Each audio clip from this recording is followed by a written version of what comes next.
Ok, viens ici, je continue à te faire voyager un petit peu. Ben oui. Je vais te montrer des souvenirs de voyage que j'ai Là, achetés un petit peu partout à travers le monde. c'est ton étagère de voyage. Ouais, ça c'est mes souvenirs de voyage. Je les mets tous au même endroit, puis tu vas voir, tu vas remarquer qu'il y a quand même une ligne directrice. C'est que souvent j'aime acheter des objets de bois. OK. Vraiment fait par un artisan local. Tu vois, alors ça c'est un éléphant que j'ai acheté au Cambodge. C'est un porte-bonheur. L'éléphant dans plusieurs pays d'Asie, c'est vraiment un symbole de chance. Et puis, c'est un animal sacré aussi dans bien des endroits. Ça, c'est un tiki, le dieu des Polynésiens, OK. que j'ai acheté en Polynésie. J'avais passé un mois en Polynésie pour tourner ma première série de voyages pour Évasion. Et regarde, ça a vraiment été fait pour moi. Regarde, pour Geneviève.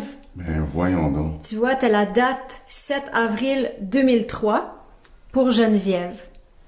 Fait par Marcel Topotini. En C'est Polynésie. magnifique. Oui, et ça aussi, c'est un super porte-bonheur. Là. Tu sais, les gens ont un tiki dans leur maison ou devant leur maison. C'est vraiment c'est un compagnon. Là. Tu sais, c'est un dieu important. J'ai acheté beaucoup de statuettes. Ça, c'est des statuettes du Vietnam. Puis ça me rappelle vraiment le Vietnam parce que au Vietnam, les femmes portent encore la robe traditionnelle et le chapeau conique.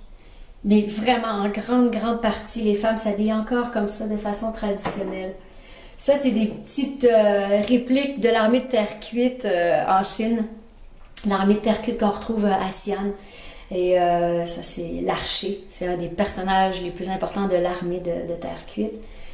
Et ça ici, tu vois, c'est une cage à oiseaux. Ça vient de la Tunisie.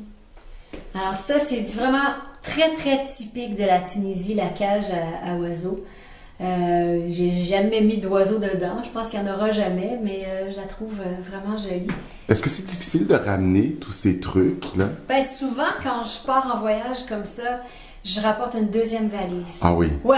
Ça me prend une deuxième valise pour pouvoir rapporter mes souvenirs ou des vêtements ou des choses que j'ai achetées. Ici, c'est un Ganesh. Ganesh, c'est un dieu important chez les Indiens, chez les hindous. C'est, encore une fois, relié à l'éléphant parce que c'est un dieu à la tête d'éléphant puis c'est un grand porte-bonheur. Ganesh, c'est le dieu des nouveaux projets. C'est le dieu que tu pries quand tu as un nouveau projet. Puis... Attends. OK. Puis souvent, il y a des gens qui vont avoir une représentation de Ganesh au-dessus de leur porte d'entrée. Et donc, tu vois, encore une fois, c'est un objet en bois qui a été fait à la main par un artisan. Moi, c'est super important. Je ne veux pas acheter quelque chose qui a été fait à la machine. Tu sais. Alors, ça, c'est bien. Et tu vois, c'est vraiment ça vient de trésors. l'Argentine. C'est un truc pour boire du yerba maté. Une espèce de thé très fort. Puis les gens boivent ensemble. Tu sais, c'est comme tu prends une petite... Ah ouais. Tu prends une petite gorgée de thé, puis là tu passes ça à ton ami, à ton ami, à ton ami. Avec la même paille. Avec la même paille. Ok, Tout le monde d'accord. boit dans le même truc, mais tu peux t'en faire un tout seul Ouais. aussi, puis le boire dans ton coin. Mais souvent, c'est un rituel. Les gens se retrouvent ensemble comme ça, ils disent « Ok, on va boire un petit yerba maté. » Ouais. C'est vraiment, j'allais dire, c'est vraiment des trésors. Ben, j'aime Des ça, trésors c'est qui vraiment- n'ont pas de prix parce que ils te font revivre des souvenirs. Oui, exactement. Puis ça, je me rappelle de chaque endroit. Tu vois, comme ça ici, c'est un Bouddha que j'ai acheté à Sarnath. Sarnath, c'est la ville où est né le bouddhisme. Ok. C'est l'endroit en Inde où le Bouddha a fait ses premiers enseignements, ses premiers discours. Et là, c'est une représentation justement de sa première prise de parole devant ses disciples. T'es vraiment une bonne touriste, hein, parce que tu fais tes devoirs avant de partir. Ben, c'est parce que comme je fais des émissions de ben voyage, il faut que je sache tout ça. Puis en plus, ben, je retiens ça, tu sais, ça me reste en tête après, là, tu sais.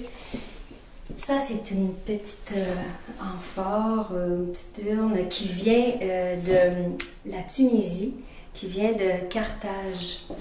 Et Carthage, ça a été un royaume, un empire très puissant qui défiait l'Empire romain d'ailleurs. Et à Carthage, ben, il y a plein de ruines. Ça, c'est pas une vraie, une vraie relique. C'est une réplique. C'est une réplique, mais c'est un peu comme cette tête ici, tu vois. C'est genre de... Ça, c'est une copie, cette fois-ci. Mais ça te montre le genre d'objet qu'ils ont trouvé sur les lieux de Carthage. Ouais. Et finalement, la grosse statue derrière toi, est-ce que... Ben ça, tu peux acheter ça chez Walmart. Non! C'est génial! Mais tu trouvais ça beau, tout simplement. Et ça doit être une réplique aussi. Ben ça, c'est vraiment une réplique. Puis tu peux en vendre dans tous les bons Walmart et magasins. Dans le fond, là, t'es en train de me dire que t'aurais pu acheter ça tous chez Walmart, c'est ça? Non. Non. Pas les choses faites de bois. Mais ça, c'est très drôle. Moi, ça me fait rire. Ah, Parce que merci de ta sincérité. ben, c'est que la plus grande désillusion que tu peux avoir, c'est que quand tu vas en Chine puis tu vois la fameuse armée de terre cuite, ben, tu te rends compte que c'était très touchant parce qu'il y avait 8000 soldats de terre cuite comme ça qui protégeaient le tombeau d'un empereur. Mais tu te rends compte que les Chinois, ils sont capables de les recréer. Parce que quand ils ont trouvé ça, quand ils ont trouvé les soldats, ils étaient tous cassés. Et là, ils les ont reconstruits, recollés. Mais, à un moment donné, ça coûte cher, puis tu trouves pas tous les morceaux.